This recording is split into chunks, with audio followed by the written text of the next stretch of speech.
let's get right to it. Forget everything you've heard about the streaming wars. That was just a polite warm-up. What's happening right now is a bare-knuckle brawl for total, absolute media dominance. And the opening shot? An $83 billion haymaker from Netflix. We are way past the point of who wins the next quarter. This is about who owns the next century of entertainment.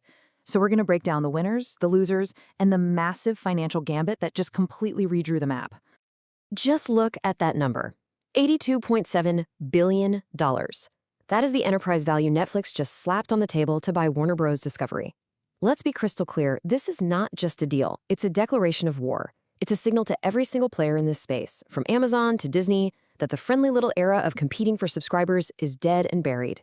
This is about building empires, it's about consolidation, and it's about owning the IP that will define culture for the next generation. And that's the whole point, right? The old playbook is officially in the shredder. We have moved way past the simple land grab for subscribers. This is now a zero-sum game. It's a fight for the assets that actually matter: intellectual property, the production studios, and the tech to deliver it all. You know, it's no longer about who has the most eyeballs watching. It's about who has the deepest pockets and the guts to make moves that will leave everyone else choking on their dust. The bloodbath has begun. So let's kick this off with the aggressor in this whole situation, Netflix.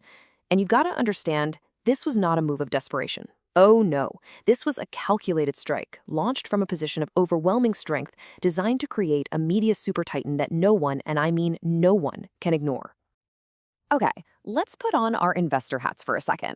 Think about this. You do not just hit pause on a multi-billion-dollar share buyback program. That's something that directly puts cash back into your shareholders' pockets, unless you are absolutely confident you can generate a much, much bigger return somewhere else. Netflix is basically screaming at Wall Street, forget the short-term cash. We're using this capital to build an impenetrable fortress of content that will make you far richer in the long run.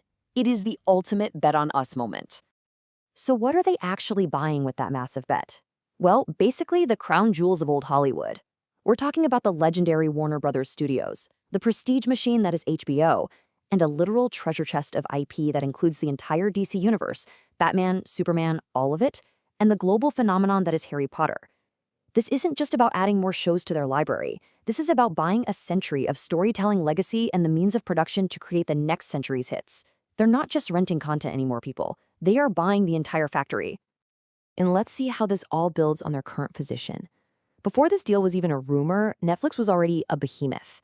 I mean, they just crossed 325 million paid memberships globally. So they aren't buying Warner Brothers to go find a new audience. They're buying it to super serve the massive one they already own.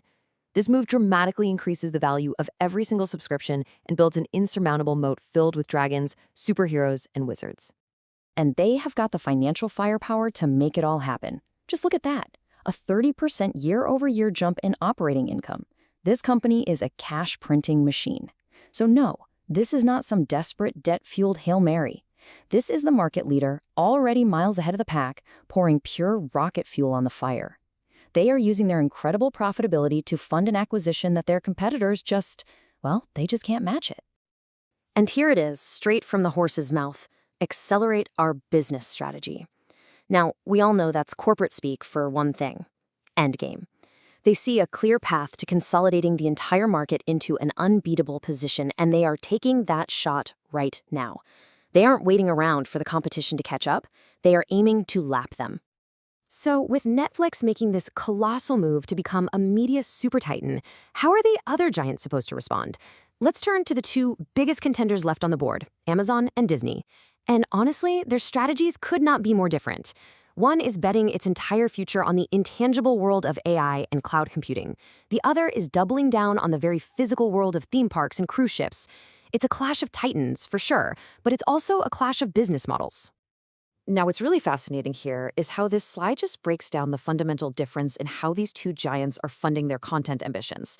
For Amazon, Prime Video is basically a side project. It's subsidized by the absolute fire hose of cash generated by Amazon Web Services, the digital backbone of the modern internet.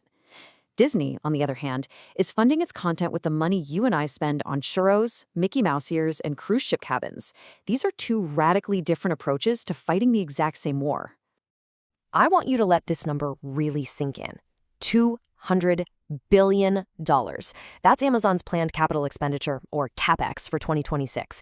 And CapEx is just the money a company spends to buy, upgrade, and maintain its assets. For Amazon, that means data centers, servers, fiber optic cables, and according to their CEO, Andy Jassy, the vast majority of that is going straight into AI and AWS infrastructure. This isn't about making one hit show. This is about building the digital plumbing that will power the entire global economy for the next decade. And that engine is only accelerating. AWS just absolutely crushed its Q4 earnings, growing at a blistering 24% year over year. That's its fastest pace in 13 quarters. This isn't just some side business. It's a profit-generating juggernaut that gives Amazon a war chest that no traditional media company on earth can possibly match. Their streaming ambitions, they're literally being funded by the future itself. Now, let's be fair, you absolutely cannot count Disney out. They are still a powerhouse. Their experiences segment just posted a record-breaking $10 billion in revenue for the quarter. The parks are packed, the cruise ships are full, and that generates a tidal wave of cash. It is a formidable business that has funded this company for a century, and it's not going away overnight. But here's the crack in the Magic Kingdom's facade. While that top-line revenue from the parks looks fantastic, the company's total segment operating income actually fell 9% in the first quarter. And this raises a critical question for any investor. Is a business model that's so heavily dependent on physical attendance and consumer spending a sustainable weapon against a tech titan that is literally building the fabric of the future internet? The data is starting to suggest some pretty serious vulnerabilities. So, with these absolute titans battling it out with $100 billion war chests, where does that leave everyone else? You know, the Rokus, the Comcasts, the Paramounts of the world. In this new landscape, if you're not a super titan, you're starting to look a lot like a target. I mean, just take Roku. They're out here talking about a home screen update? Seriously? In a war being fought with $100 billion war chests and the acquisition of legendary Hollywood studios? Is a software update a viable survival strategy? Look, yes, they own the operating system on millions of TVs, and that's valuable real estate. But they don't own the must-have content, and they sure as heck don't own the cloud infrastructure. They're stuck right in the middle.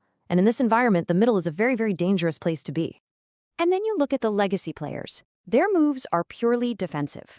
Comcast just spun off its cable networks into a separate company, basically jettisoning the assets of a dying business model to focus on Peacock and its broadband business. Meanwhile, the proposed Paramount and Skydance merger is being met with, shall we say, heavy skepticism from analysts. These are not power plays. These are survival tactics. They are frantically rearranging the deck chairs on a ship that is taking on water, and it's taking it on fast. Okay, it's time to put it all together. Based on the Q4 numbers, the strategic moves we've seen, and the forward guidance from these companies, let's break down the scorecard. Let's call the winners and losers. All right, let's just cut right to the chase. Here's the verdict. Amazon is the clear winner of the quarter, period. That 24% AWS growth and the $200 billion CapEx signal are just undeniable signs of market dominance. Netflix is the newly crowned titan, using its incredible scale and profitability to make a game-changing acquisition. Disney, it finds itself on shaky ground. That record park revenue is masking an underlying weakness in profitability, which puts them in a very precarious position. And the legacy players, Comcast and Paramount, they're simply in flux, trying to survive in a world that has left their old business models completely behind. So what's the bottom line for you, the investor? It's three things. First, stop looking at subscriber growth as the only metric that matters. It isn't anymore. This war is now about owning iconic IP that can be monetized for decades. Second, follow the CapEx. The companies making massive investments in AI and cloud infrastructure are the ones building the unbreachable fortresses of the future. And third, you have to understand that legacy assets like cable channels are no longer assets. They're liabilities. These spin-offs, they're not strategic genius. They are acts of sheer desperation. And that leaves us with one final provocative question. Netflix just took one of the biggest chess pieces clean off the board. This new super titan, this combination of Netflix's global reach with HBO's prestige and Warner's library, it completely changes the calculus of this war. In a world where scale is everything, the pressure to consolidate is now immense. So who's next? Which studio, which library, which platform is now in play? The bloodbath has just begun. Quick disclaimer, everything I share is for entertainment and informational purposes only. I'm not a financial advisor, so please do your own research or talk to a professional before making any moves with your money.